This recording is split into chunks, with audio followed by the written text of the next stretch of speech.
on to our next topic. Okay, so Mark, tell me what you see here. Yeah, this one is interesting. We're still talking about social gatherings, but not necessarily at a restaurant, but something a little more intimate is a party, right? A party, I guess, would equate to a house party, a gathering. And we have the western side of this diagram is small pockets of people sitting by themselves. Okay. Small group of people. Small group. And then the eastern is a one big circle. Everyone can see everybody. They're all looking at each other, which I have not been to too many Taiwanese house parties, but I would equate it with perhaps maybe a big dinner hall or something. And that is true. I mean, we've hosted, or I've hosted a couple parties at our house, and it quickly morphs into a circular seating arrangement. People don't go off by themselves. They want to be in a group. They want to be part of a group. Yeah, you throw group parties, by the way. Okay, so well, for this, I agree. But before we get into a little bit deeper about this cultural observation right here, I have to say, party for a lot of Asians or Taiwanese people, it's a Western concept. We don't really know what party is. Okay, we even have a Chinese word for this, 开趴, 你要不要开趴? Okay. Because, I mean, we don't... Kai, why Kai? Kai means open, throw a party, open the party. Yeah. So for us, party is a very Western concept. And then when I was a kid, I don't know what party is, okay? I know birthday party, and then when I watch, Hollywood movies and we see parties, teenagers having party, getting drunk, doing something stupid. But for a lot of Taiwanese people, we don't really know what party means. But for us, it's more like a gathering. So when we are invited to a social occasion like this, we kind of don't know what to do. So when I went to school in the US, I never thought of that. I never thought that you would not know what to do. Yes, I really don't know what to do. Which equates into being in a circle, you're comfortable. We feel comfortable because everybody doesn't know what to do, so why don't we just sit there and... So when I went to US and I got invited to a couple of party, and you were looking for a circle?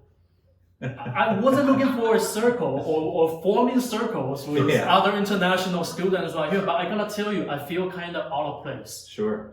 Because I don't know how to connect to people, because I'm not used to, just chit-chatting with people, because I don't know you, you don't know me. How do we break the ice? How do we get started? So we just stand there. Usually, if you go to a party like this, you see international students standing in the corner, or international students, they would get together. And this start to it's form... comfort. It's comfort. You go to where you're comfortable, for sure. Yes, for sure. Yes. So, I mean... I'd like to jump back, though. You mentioned looking at movies as an Asian person and seeing these American high school parties. American Pie, that's a very... I can attest, when I was in high school, parties were like that. It seems kind of surreal. American Pie, the classic... It seems kind of surreal now, but living in a small town, we used to drive around on the weekends because we might not have heard at school where the party was. Usually but you drive around the neighborhood and you find out where all the cars are parked, there's a party. Wow. And you could go in there and be 50, 60, 100 people in high school drinking with no parents around, and that's a high school party. And doing something stupid. Always doing something stupid, right? There's always a fight. There's always someone breaking up with their boyfriend or girlfriend. There's always someone crashing their car in the ditch drunk on the way home. And there's always someone who throws up or pees on themselves. It's always the same. It is a disaster. These parties were like that. The movies do not exaggerate that much in high school. And I don't imagine this happens in Taiwan. So now that you mentioned high school, so you've been living in Taiwan for 20 years. You know what high schoolers do in Taiwan, right? I mean, in elementary school, junior high school, you study.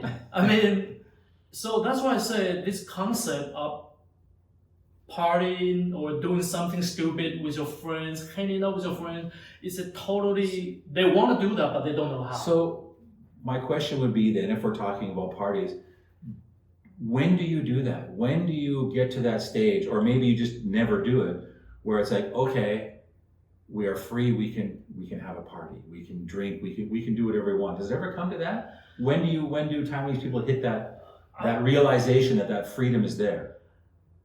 That's a very good point, but I would say you generally speaking, you might have to wait till college Yeah. because Yeah. you're old enough. You're 18 years old. I mean, you're old enough to buy beer, and you might go to school in a different city. You're far away from your parents, and then you have your own small studio. So you get to experiment with your life. So I think that's the time that this party concept would really kicking in. So if we get back to the diagram now, it makes more sense to me why people sit in a circle in a party is it's comfortable. Right. Right? Like you said, you don't know what to do, but if I sit in a circle, I can see everybody. I'm not out of place. If I go sit by myself, people are like, who's that weird guy sitting by themselves? Yeah. Right? Yeah, it's Well, very interesting. I'm sure you're gonna see this even for in adults, in adults. I mean, in Taiwan, in Taiwanese culture, usually you have this year-end dinner, year-end banquet, right? Yeah. And then you're going to, Assigned seating. assigned seating, and another thing I'm wondering is that, I mean, if Taiwanese people, for me, if we go to a party with no table, no chairs, we don't know what to do. If you're standing up right there, I mean, you feel like, well, what should I do? The only thing you can do in that situation is you go introduce yourself to somebody. Hi, my name's Max. Yeah. Right? But sitting in a circle, you don't do that because you're sitting beside your friends, you're safe. So let me tell you, I mean, next time if you want to throw parties in Taiwan and then you're going to invite Taiwanese people over, well, I mean, it would be nice if you have some small tables or chairs. So it would be easier for them to blend Facilitate the circle as much as possible. Exactly. Well, it happened. We had a Christmas party last year, and like I said, as soon as dinner was done, everyone was looking for the next place to sit around. They left the table to the sofa and sat in a big circle again. Yes. So understandable. It's very, very understandable. Well, for our listeners right here, I mean, we do hope that you get to experience this party things yourself, and then, but of course, not the stupid things, not the drinking part, not the doing wild things part, but well, see for yourself. I mean, next time go join a Taiwanese party, or if you can in Taiwan, join a party hosted by a foreigner here, and then you see the difference yourself. But if you, go get invited by Mark, okay, make sure if you don't know what to do, speak up, say hi to anyone there. For sure. That's good advice.